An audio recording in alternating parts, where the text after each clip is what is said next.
Study Guide, Perspectives on Enlightenment and Liberation. This study guide is based on the teachings of Sri Bhagavath as presented in the text Divine You. It explores the relationship between the intellect, the natural child state, and the realization of liberation through intellectual understanding rather than meditative effort. Review quiz instructions. Answer the following questions in 2-3 sentences based on the information provided in the source context. 1. What is the innocent state, and how does the growth of the intellect affect it? The innocent state is the natural state of the mind, characterized by a basic cognition similar to that of a child who has no unwanted categories or enemies. As the intellect grows, it accumulates memories and information that suppress this state, creating distinctions between good and bad, or cherished and unwanted, which leads to mental problems. 2. How does Sri Bhagavath define gnana, or enlightenment? Gnana is defined as an intellectually enlightened state that recognizes the total inability of the intellect to regulate the inner world. It is the mental acceptance that the intellect should abandon its adamant, "I will do it" attitude, and instead function merely as a tool rather than a controller. 3. What is the distinction between the intellect acting as a kartha versus acting as a tool? When the intellect acts as a kartha controller, it is dominated by obstinacy and projects its own desires and dislikes, creating internal conflict. When obstinacy is negated, the intellect functions as a tool, allowing the natural, innocent state to surface and the mind to operate in balance. 4. Why does the author argue that intellectual understanding alone is sufficient for realization? The author suggests that once the intellect realizes there is nothing to attain in the mental realm, the searching mind stops and the mind reorients to a different dimension. This intellectual clarity is the realization itself. Seeking a further conscious or experience-based realization only creates a new goal and weakens the initial understanding. 5. What is the concept of pravagam in the context of mental feelings? Pravagam refers to the flowing of feelings, like a perennial stream or river, where thoughts and emotions come and go without being resisted or retained. In this state, the small I, or ego, loses its rigid individuality and transforms into an endless, blissful movement. 6. How should an individual handle unwanted feelings, like anger or fear, according to the text? Unwanted feelings should be allowed to arise and disappear on their own course without any willful effort to regulate or remove them. The text explains that the moment one consciously tries to click or meddle with an internal feeling, its disappearance is delayed. If left alone, it vanishes spontaneously. 7. What is the difference between reaction and counteraction? A reaction is an unconsciously generated feeling that arises for a second, like a flash of lightning. A counteraction occurs when an individual justifies that feeling, such as anger, and consciously chooses to direct it toward others or attempt to control it. 8. How does Sri Bhagavath's view on attention and awareness differ from that of J. Krishnamurti? While Krishnamurti emphasizes choiceless awareness and attention as goals, Sri Bhagavath views these as shadows that should naturally follow an individual. He argues that making them targets of pursuit creates a hide-and-seek game that blocks liberation by turning a spontaneous process into a mental goal. 9. What is the liquid state of mind compared to the frozen state? The frozen state represents a mind stuck in specific experiences or shapes through meditative tuning and effort. The liquid state is the liberated state, where the mind is free of rigid shapes, allowing it to adjust to circumstances and flow without stagnation or permanent mental recordings. 10. What is the prescribed balance between internal and external efforts? The text advocates for 100% effort in external worldly affairs, such as business, family, and social duties, to ensure they are executed excellently. In contrast, the inner mental realm requires a 100% effortless state where one abandons all attempts to regulate or achieve specific psychological states.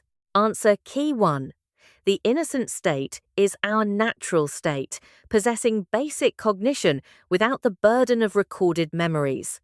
The intellect impairs this by creating discriminatory categories, likes, dislikes, which eventually dominate and turn the intellect into an enemy of the natural state. 2. Gnana is an intellectual realization of the intellect's own limitations. It is not the glorification of the intellect, but the mental acceptance that there is nothing to be done or attained within the inner realm. 3. Kartha refers to the intellect acting as an obstinate controller that insists on its own way, I want this. As a tool, the intellect operates without this obstinacy, allowing the knowledgeable child state to perform with balance. 4. Intellectual understanding is sufficient because it triggers a reorientation of the mind. If one expects a superior experience beyond understanding, they create a future-oriented goal that prevents them from accepting their current state as the higher state. 5.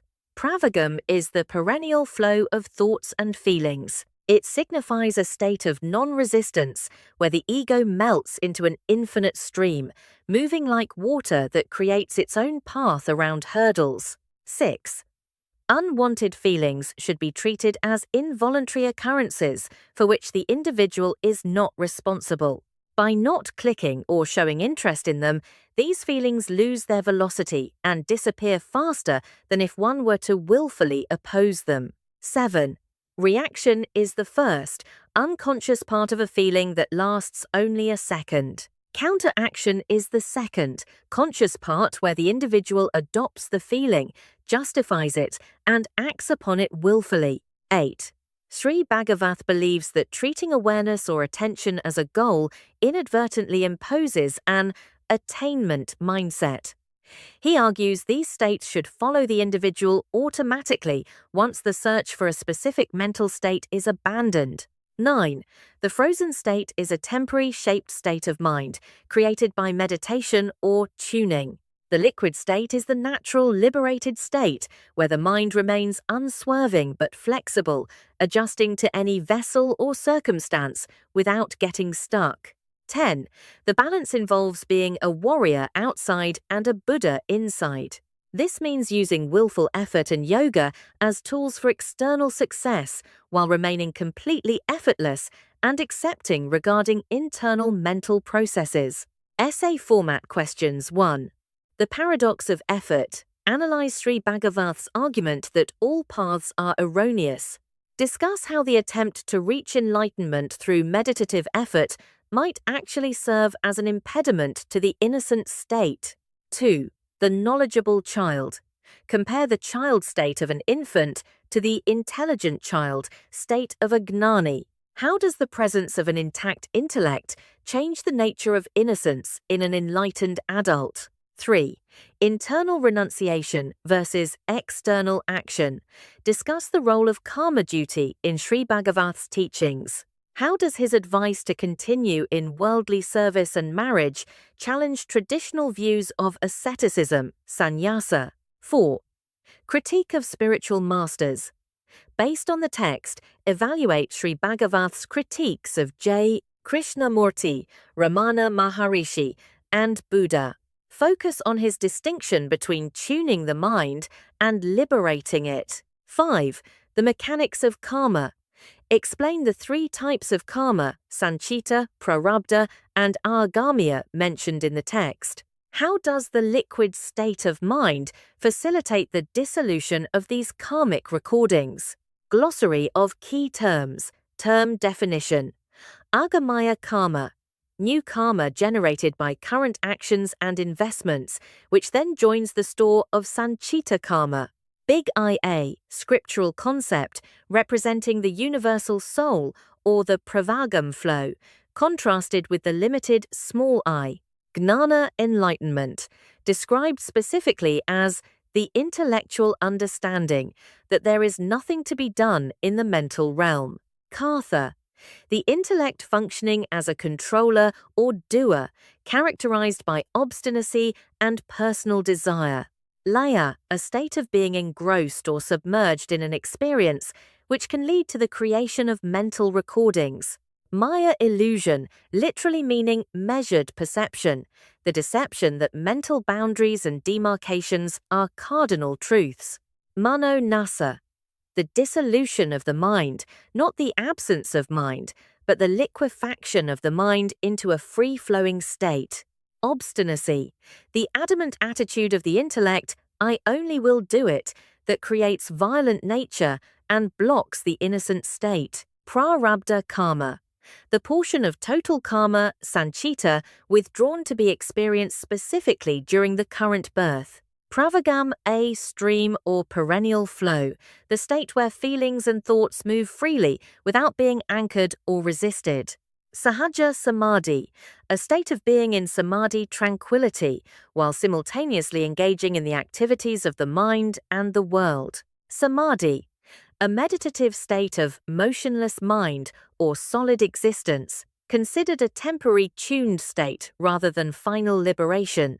Sanchita karma, the total accumulated savings of an individual's deeds and recordings throughout all existences. Small I, the individual ego or personality that identifies with a specific name, form, and set of memories.